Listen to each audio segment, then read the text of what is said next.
It's amazing. It's already been a week since President-elect Trump was elected.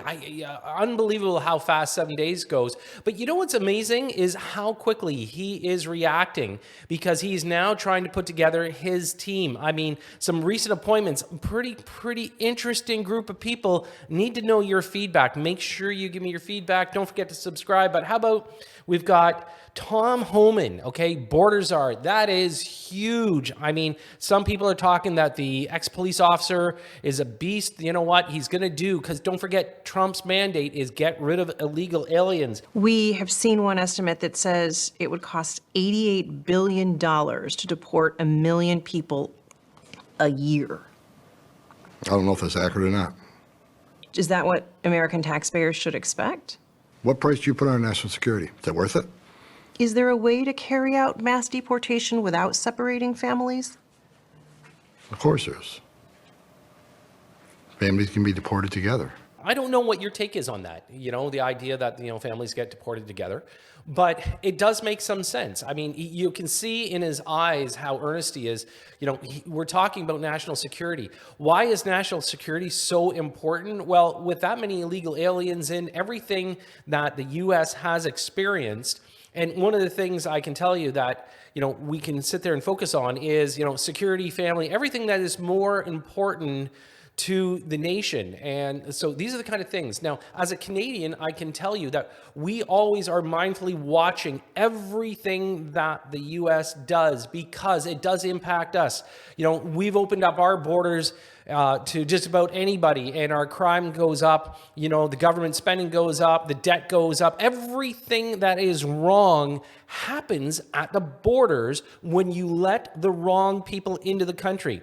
The fact that you've got somebody like Tom Homan coming in, I think is going to be definitely the right move. But the real question is that how fast and how effective will it be? We got Marco Rubio, and, he's coming in at Secretary of State. So he hasn't always been on the Trump side of things. So I don't know if he's just, if Trump's looking at him as potentially somebody that's going to be able to help him shake some things up. A couple other people, of course. We've got Mike Waltz, National Security Advisor.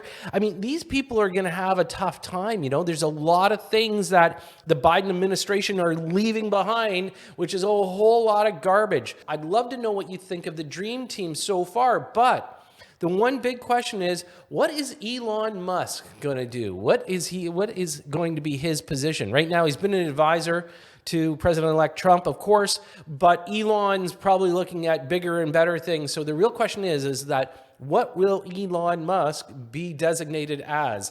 I look forward to finding that out. But to wrap this whole thing up, as I said, what an incredible week. Obviously, Democrats are licking their wounds something fierce, and, they're complaining about absolutely everybody. It's amazing how everybody's being thrown under the bus. The fact is you lost. Plain and simple, you lost, and yet somebody's got to be blamed. That's just that way of having that kind of politics. But one of the things that I think we can wrap this up with, the message that was given by the Trump campaign was simple. You know what? Reduce taxes, focus on family, make America great again, okay? And again, this should resonate to every country in the world that, taking care of your country, taking care of your taxpayers, your families, the next generation. This is one of the biggest messages that came out of this campaign this past election. And I got to tell you, it resonated with so many. That's why it was a landslide victory for the Trump campaign. I look forward to seeing what happens over the next 4 years and him completing his team. Let me know what you think. Thanks for tuning in. I'm Todd C. Slater.